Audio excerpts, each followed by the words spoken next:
ఇంతకీ ఇక్కడ బకరాలు ఎవరమ్మా? నిజంగా కర్మ అనే చెప్పాలి. ఏం పోయే కాలం వచ్చింది అని ఇంతటి నీచానికి దిగజారారో తెలియదు. బహుశా అధికారం చేతుల్లో ఉంది, మనల్ని ఎవరూ ఏమీ చేయలేరు అన్న ఆలోచనే అనుకుంటా. మనం సరిగ్గా గమనిస్తే వైఎస్ఆర్సీపీ అధికారంలోకి రాకముందు ఆంధ్ర రాష్ట్రంలో రాజకీయంగా కుల విభజన లేదు. ఉండి ఉన్నా అది నాయకుల వరకే పరిమితమయ్యేది. కానీ కార్యకర్త స్థాయి వరకు ఒకరిని ఒకరు కులమడ్డం పెట్టుకుని చంపుకున్న దాఖలాలు లేవు.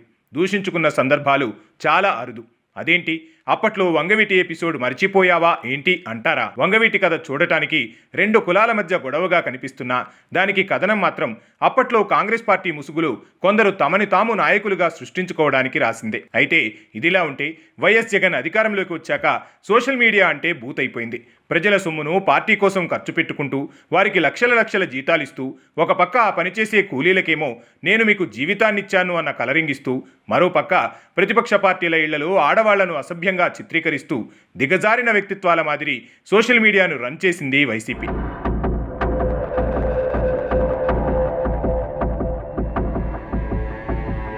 అయితే కాలం ఎప్పుడూ మనకే సహకరిస్తుందా? అధికారం ఎప్పుడూ మనతోనే ఉంటుందా? అలా జరగదు కదా.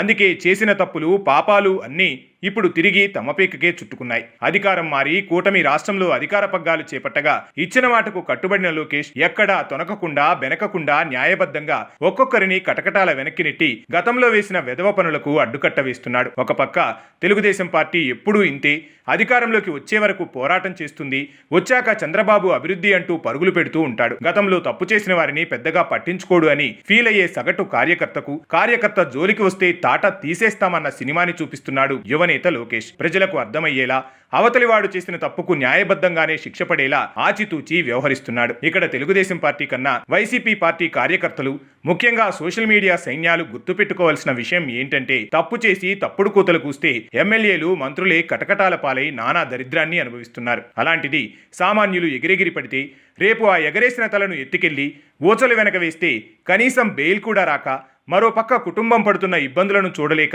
జీవితం నరకంగా అనిపిస్తుంది. మళ్ళీ మనమే అధికారంలోకి వస్తాం, మీరందరూ కేసులకు భయపడకుండా కష్టపడి పోరాడండి, అవసరమైతే జైలుకు వెళ్లి రండి, పార్టీ మీకు అండగా ఉంటుందని చెప్పే ఏ బకరాగాడి మాటలు నమ్మి మీ బ్రతుకును పాడు చేసుకోకండి.